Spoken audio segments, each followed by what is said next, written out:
With his near 45% shooting from three and nearly 50% shooting from the field, can Yuta Watanabe help the Bulls? I think so. We'll talk about that and more right after this.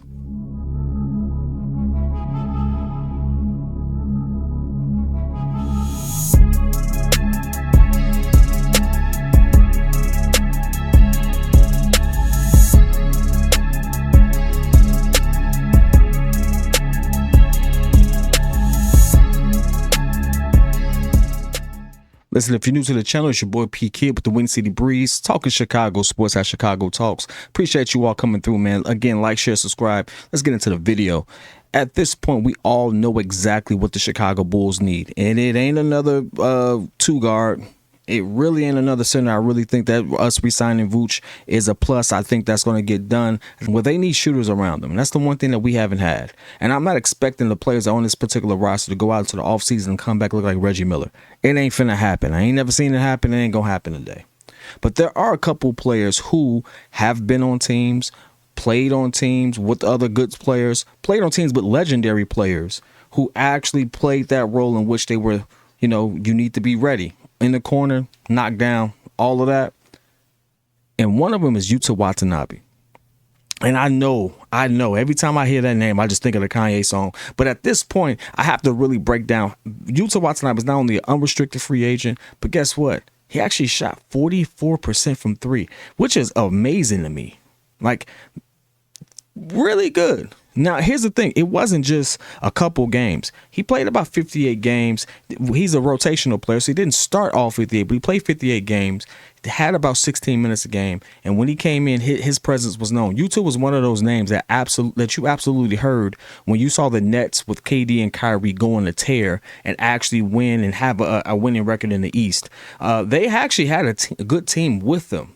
If they actually kept that team together, I think we would have been talking about the Nets making it to the finals. I really do believe that because the Nets were cooking, and Yuta Watanabe was one of those players who actually was pivotal in making that happen, along with others like Nick Claxton. But Yuta was cooking it, and you saw his progression game over game. So what happened? Why did all of that kind of lose steam? Well, first and foremost, we all know with Kyrie leaving, a lot of the offense kind of stalled. Then KD leaving right after.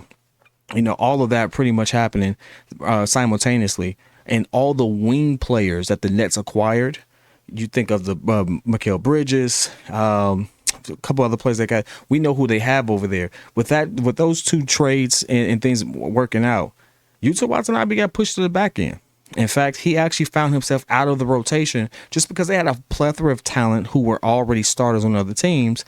And so they kind of take precedent and took that spot.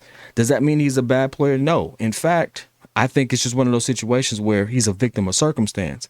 Now, I'm not going to sit here and make it seem like he's a savior, but the man shot 49% from field, 44% from three. I don't have anyone on my team that shoots like that.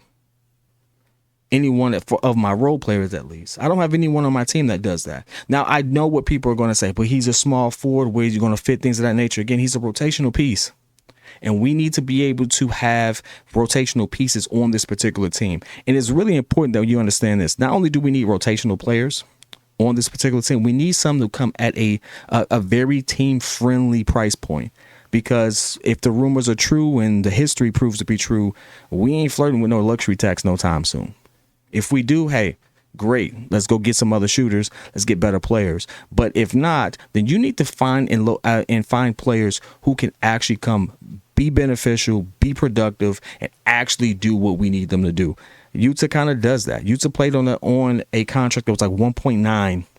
And I'm not expecting him to be a 1.9 moving forward, because I do think that his production, and if he has a decent agent, can fight for more. But he's not going to be one of those players that are going to come in at a price point that will hurt your cap so much that it makes no sense to kind of go after him. In fact, he comes in at such a low price point for what he can potentially do that I think it's almost a no-brainer. If I have to make the decision as to whether or not I'm going to bring in him versus some other players who can't shoot on our team, and you can name a few, I'd actually have to really think about it. I'm not saying I would want to replace Ayo with him, but if you had to ask me personally, if I want to bring in Yuta, who should shoot 44% from three, or over Kobe White, I really have to. The only reason why I would say no is because Kobe White has improved his ball handling. He does seem to be like a combo guard who I think can have a really bright future. But if it was just pure shooting alone, it ain't no question. I'm going with Yuta.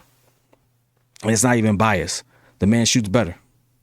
Wide open, he shoots better. It just is what it is. Now, I know this, and it's one of those things where you say, well, that's just one season. Well, it's actually the second time in his career where he shot 40% from three, which is what I need him for. He's not as big of a liability defensively, and he can actually do a lot. He can produce a lot. Again, I'm not expecting him at that price point.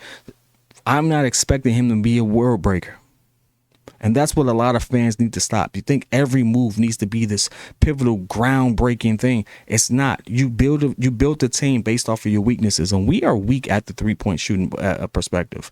We just really are, right? Outside of a point guard, we need shooters because that person has to have people to give to do what we need them to do. We don't want to be the Boston Celtics who shot 30% from three and in this particular series when they were really 42 over the season. They shot horribly. They couldn't hit anything, couldn't hit the side of a building if it was right next to them. Like, they couldn't hit anything. Well, the Bulls look like that, but worse most of the time. And so now we really need to go out there and find players who can actually move the needle a little bit without breaking the bank. And I think Yuta is one of them. But I want to hear your comments. I want to hear what you think. Do you think Yuta Watanabe can be a pivotal player when it comes to the shooting woes that we've had? Can he actually be a good spark off the bench to actually rotate and have that role? I want to hear your thoughts. Whether it's love, whether it's hate, put it in the chat. I'll be in there with you. Again, it's going to be a long off season, but we'll get through it together. See y'all later, Bulls Nation.